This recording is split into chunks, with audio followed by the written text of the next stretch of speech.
नमस्कार, AB star news देख रहे हैं आप। मैं हूं आपके साथ तरिका सिंह। देवभूमि मंथन में आपका स्वागत है। शुरुआत करते हैं पहली खबर से। खबर उत्तराखंड के काशीपुर से है, जहां के डीआईजी की सड़क हादसे में घायल हो गए। उत्तराखंड के डीआईजी सड़क हादसे में घायल हो गए। बाजपुर से देहरादून जाते समय सड़क हादसा हुआ। उत्तराखंड के काशीपुर में डीआईजी नीलेश भरने के साथ बाजपुर से देहरादून जाते समय सड़क हादसा हो गया। इस दौरान कार ड्राइवर मोहम्मद उस्मान समेत गाड़ी में सवार डीआईजी का गनर भी घायल हो गया, जिनको मंडी पुलिस चौकी काशीपुर में जरूरी प्राथमिकता उपचार दिलाया गया। वहीं आपको बता दें कि बाजपुर हत्याकांड में पुलिस अधिकारियों को जरूरी दिशा निर्देश देने के बाद जब वह देहरादून के लिए अपनी सरकारी गाड़ी से वापस जा रहे थे, तभी काशीपुर के मुरादाबाद रोड स्थित मंडी पुलिस चौकी के पास दूसरी तरफ से तेज गति से आ रही कार ने जोरदार टक्कर मार दी, जिससे गाड़ी में सवार डीआईजी नीलेश भरने और उनके गनर समेत डीआईजी की गाड़ी के ड्राइवर मोहम्मद उस्मान घायल हो गए। अचानक हुए इस हादसे से मंडी चौकी में तैनात पुलिस कर्मियों के हाथ पांव फूल गए, तो वहीं नीलेश भरने समेत तीनों घायलों को जरूरी उपचार दिलाया गया, जिसके बाद डीआईजी और अन्य वाहन से देहरादून के लिए रवाना हो गए। वहीं मौजूद कर्मियों द्वारा डीआईजी की गाड़ी में टक्कर मारने वाले कार चालक को गाड़ी समेत गिरफ्तार कर लिया गया है। और कहाँ से आना जा हो रहा था? कहाँ बाजपुर से आ रहे थे। अचानक जैसे इधर पहुंचे, सामने से एक रॉन्ग साइड से गाड़ी आई। अचानक से बिल्कुल उसने हमारी गाड़ी ठोक दी, जिसमें हमें साहब को पैर में चोट आई है, हमारे गन्नर साहब के हल्के गर्दन में चोट आई है, मेरे कोहनी, ये माथे में और गले में चोट। खबर उत्तराखंड से है, जहां हर साल उत्तराखंड में चाक चौबंद और रौनक दिखती है, वहीं इस साल उत्तराखंड में सादगी भरा रहा। 2020 की आखिरी रात बहुत ही सादगी भरी रही। सामूहिक पार्टी का आयोजन नहीं हुआ। देवभूमि उत्तराखंड में नए साल का स्वागत प्रदेश वासियों और पर्यटकों ने खुले दिल से किया। हालांकि इस बार 2020 की आखिरी रात बेहद सादगी भरी रही। न तो कहीं सामूहिक पार्टी का आयोजन हुआ और न ही तेज ध्वनि में संगीत सुनाई दिया। मसूरी, नैनीताल, औली, चक्राता की वादियों में पर्यटकों ने परिवार संग प्रकृति की अलौकिक छटा का आनंद लेने वाले लोग न के बराबर थे। पर्यटन स्थलों में होटल और गेस्ट हाउस पैक रहे। सर्द मौसम में रात 12 बजे तक लोग सड़कों पर घूमते भी नजर नहीं आए। सीमित संख्या में लोगों ने होटल, रेस्टोरेंट में जश्न भी मनाया। पुलिस भी सड़कों पर देर रात तक गश्त करती रही। सार्वजनिक स्थलों पर भीड़ जमा नहीं होने दी गई। हालांकि प्रशासन द्वारा पहले ही अलर्ट जारी कर दिया गया था। पुराने साल में बहुत दुख मिले, बहुत दिक्कतें देखी हैं, झेली हैं, तो ये सोच रहे हैं कि आने वाले साल में खुशियाँ लेके आए, नया साल, सब लोग हंसी खुशी रहें और ये कोरोना छोड़ करके चला जाए हमेशा के लिए। तो उसमें थोड़ा सा गम भुलाने के लिए थोड़ा सा सोचा कि सब लोग एंजॉय कर लेंगे। 2-1 घंटे की पार्टी करिए, क्योंकि सरकार की तरफ से बैन है कि ज़्यादा एंजॉय नहीं कर सकते थे, इसलिए हमने केवल रात 2-10 साढ़े 10 तक हम कर रहे हैं। तो इससे ज़्यादा हमने कुछ नहीं करा। तो सब लोग घर के लोग हैं, थोड़ी सी फैमिली है, तो एंजॉयमेंट कर रहे हैं बस। खबर उत्तराखंड के पौड़ी गढ़वाल से है, जहां मुख्यमंत्री त्रिवेंद्र सिंह रावत कुछ दिन पहले कोरोना संक्रमित हुए थे। उसके बाद उन्हें दिल्ली के एम्स में रेफर किया गया था। सीएम के त्रिवेंद्र रावत के इलाज पर राजनीति कर रही है आप प्रवक्ता आशुतोष नेगी ने सवाल उठा दिए हैं। उत्तराखंड के मुख्यमंत्री त्रिवेंद्र सिंह रावत कुछ दिन पहले कोरोना पॉजिटिव हुए थे, जिसकी वजह से उन्हें तकलीफ ज्यादा होने की वजह से दिल्ली एम्स रेफर कर दिया गया। सीएम रावत के दिल्ली रेफर पर पौड़ी गढ़वाल से आम आदमी पार्टी के प्रवक्ता आशुतोष नेगी ने सवाल खड़े किए।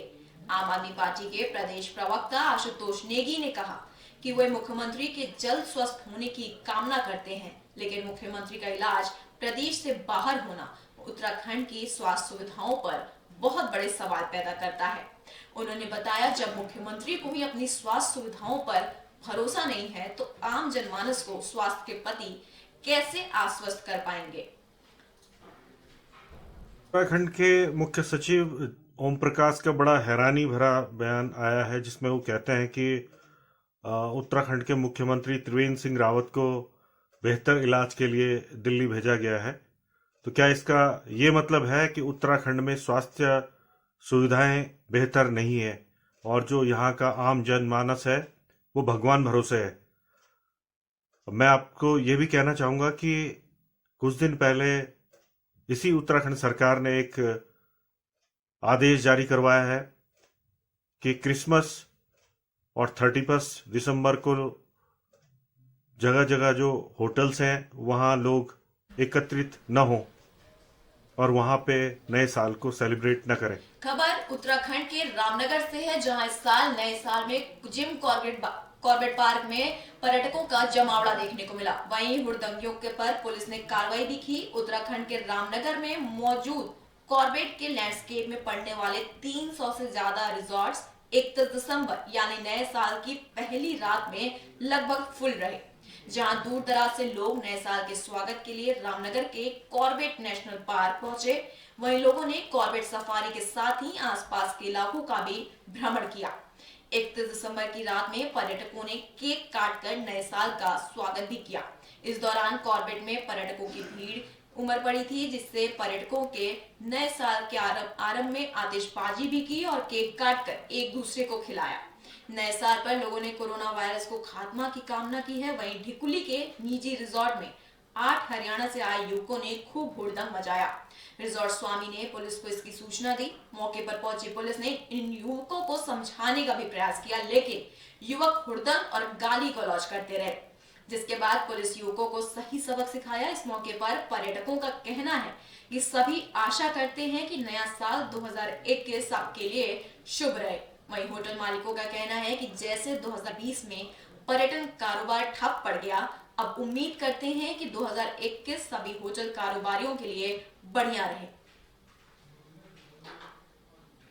देखिए सर, नए साल के अंदर हमारा जो अभी इस साल का प्रोग्राम है वो अन्य वर्षों के मुकाबले में तो फीका ही है, और हमने भी सुनिश्चित किया है कि जो हमें एडमिनिस्ट्रेशन की तरफ से गाइडलाइंस मिली हैं उसका हमने पूरा ध्यान रखा है अपने प्रोग्राम्स को करते हुए। हमने अपने सारे गेस्ट को भी ये बोला है कि जहाँ पे भी वो हमारे इवेंट्स के अंदर आएँ तो वो सोशल डिस्टेंसिंग और मास्क का पूरा ध्यान रखें।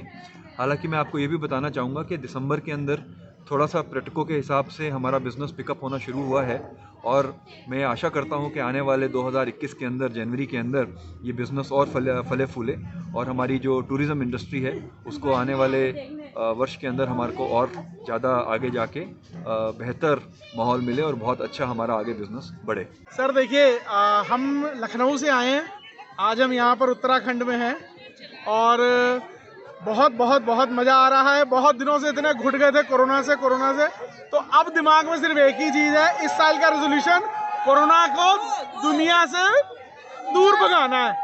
दूर रहकर हम लोगों ने पार्टी की है, खूब एंजॉय किया, लेकिन दूर रह के किया। खबर उत्तराखंड के पौड़ी गढ़वाल से है, जहां पुरानी पेंशन बहाल करने को लेकर लोगों ने काला दिवस मनाया है। पुरानी पेंशन बहाल करने को लेकर संयुक्त मोर्चा ने काला दिवस मनाया है। वहीं पौड़ी गढ़वाल दिवस राष्ट्रीय पुरानी पेंशन बहाली संयुक्त मोर्चा समिति के बैनर तले पौड़ी जिले के कर्मचारियों ने पौड़ी के कंडोलिया मंदिर में माथा टेकने के बाद कार्य बहिष्कार कर काला दिवस मनाया। सभी कर्मचारियों ने बताया कि जितने भी सांसद विधायक हैं सभी पेंशन ले रहे हैं, लेकिन कर्मचारियों से यह हक क्यों नहीं छीना गया। इस संबंध में प्रदेश महासचिव सीताराम पोखरियाल ने कहा, जब तक पुरानी पेंशन बहाल नहीं की जाती उनका आंदोलन यूं ही जारी रहेगा। आम आदमी पार्टी के प्रदेश प्रवक्ता आशुतोष नेगी ने भी इस आम आदमी पार्टी की तरफ से आंदोलन को पूर्ण समर्थन देने का भरोसा दिलाया है। संयुक्त मोर्चा के राष्ट्रीय नेतृत्व के क्रम में आह्वान पर आज पूरे देश में 68 लाख कर्मचारी और 78,000 कर्मचारी राज्य में काला दिवस मना रहे हैं। समस्त कर्मचारियों से मेरा अपील है, अनुरोध है कि 3 से 6 ट्विटर पर भी आज अभियान जारी रखें। जैसा कि आप जानते हैं कि 1 जनवरी 2004 को केंद्र सरकार द्वारा पूरे देश में एक काला कानून एनपीएस रूपी काला कानून लागू किया गया था, जिसके पश्चात आज लगभग 78,000 कर्मचारी राज्य में एनपीएस पीड़ित हो चुके हैं। हमारा केंद्र और राज्य सरकार से अनुरोध है कि पुरानी पेंशन बहाल कर ओपीएस लागू करने का कष्ट करें, अन्यथा दोहरी नीति किसी भी तरह से मंजूर नहीं की जाएगी। खबर उत्तराखंड के हरिद्वार से है, जहां साल के पहले दिन लोगों ने गंगा में आस्था की डुबकी लगाई है। श्रद्धालुओं ने मां गंगा से प्रार्थना की है कि साल 2020 अब जा चुका है। इस साल कई खट्टी मीठी यादें लोगों के साथ रही। कोई भी इस साल को याद रखना नहीं चाहता क्योंकि कोरोना महामारी के कारण 2020 में लोगों को काफी परेशानियों का सामना करना पड़ा। मगर 2021 को यादगार बनाने के लिए लोग हरिद्वार में मां गंगा में आस्था की डुबकी लगाने पहुंच रहे हैं और मां से प्रार्थना कर रहे हैं कि उनका यह साल उनको सुख, समृद्धि और फल की प्राप्ति कराए। नए साल की शुरुआत में श्रद्धालु हरिद्वार में गंगा में आस्था की डुबकी लगाने पहुंच रहे हैं। सुबह से ही हर की पौड़ी पर श्रद्धालु मां गंगा में आस्था की डुबकी लगा रहे हैं और मां से प्रार्थना कर रहे हैं कि उनका यह साल सुख समृद्धियों से भरपूर रहे। और श्रद्धालुओं का कहना है कि आज नया साल का पहला दिन है। हम जीवन की नई शुरुआत करने के लिए हरिद्वार में गंगा में आस्था की डुबकी लगाने आए हैं। आज के दिन दान पुण्य करने से पूरा साल आपको उसके फल की प्राप्ति मिलती है। श्रद्धालुओं का कहना है कि हमने मां गंगा से प्रार्थना भी की है कि हमारे पूरे परिवार पर कोई भी संकट ना आए और मां गंगा सबको संकट से दूर रखे। नए साल की शुरुआत श्रद्धालु मां गंगा में आस्था की डुबकी लगाने से कर रहे हैं। वहीं इसके लिए वह हरिद्वार पहुंच चुके हैं। मां गंगा से कामना भी कर रहे हैं कि उनका यह साल सुख समृद्धि से भरपूर रहे और उनके परिवार में किसी भी प्रकार का किसी को कोई कष्ट ना हो, क्योंकि मां गंगा सबका उद्धार करती हैं। इसी कारण श्रद्धालु साल के पहले दिन मां गंगा में स्नान करने हरिद्वार पहुंचे हैं। आज भाई नया साल है, जीवन की नई शुरुआत करने के लिए हरिद्वार आए हैं गंगा मैया में स्नान करने के लिए। आज के दिन बढ़िया दान करो गरीबों में और बढ़िया स्नान करके अपना जीवन अच्छे से जियो। आज नया साल है तो हम यहाँ पे स्नान करने आए, गंगा स्नान करने आए हैं। हम चाहते हैं कि नए साल की शुरुआत यहीं से करें तो हर साल माता गंगा मैया हमें बुलाए। आज न्यू ईयर का दिन है, बहुत स्पेशल दिन है और हम अपनी बाबा की नगरी में अपने स्नान करने आए हैं। हम ये चाहते हैं कि हमारे साथ साथ हमारे घर परिवार का सबका दिन शुभ जाए और ये पूरा नववर्ष हार्दिक शुभकामनाओं के साथ भरा रहे। खबर उत्तराखंड के हरिद्वार से है, जहां कड़कड़ाती ठंड ने गरीब लोगों को परेशान कर दिया है। वहीं सरकार के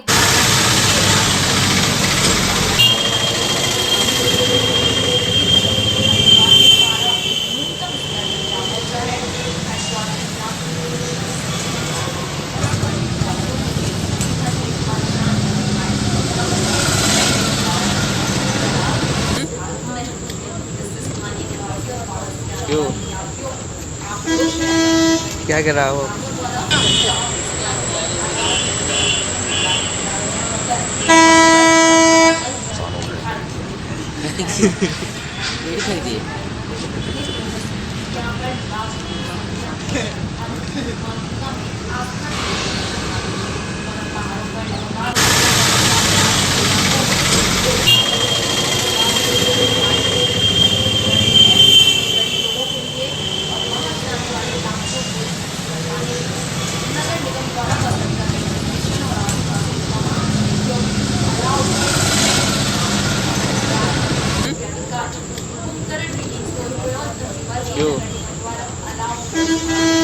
क्या कर रहा हो?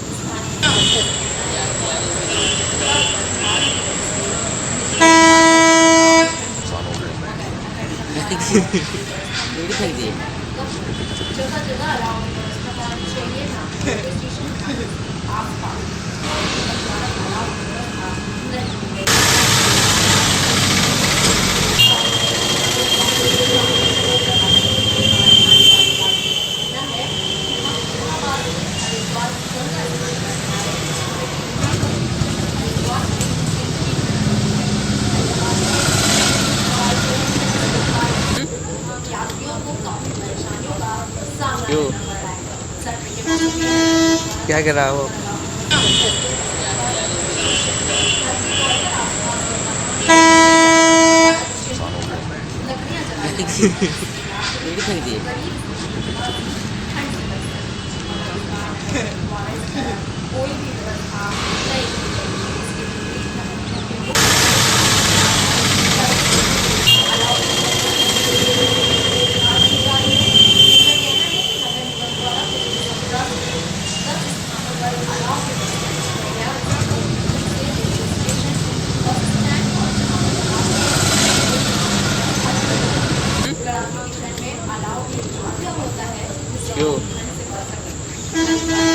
क्या कर रहा हो?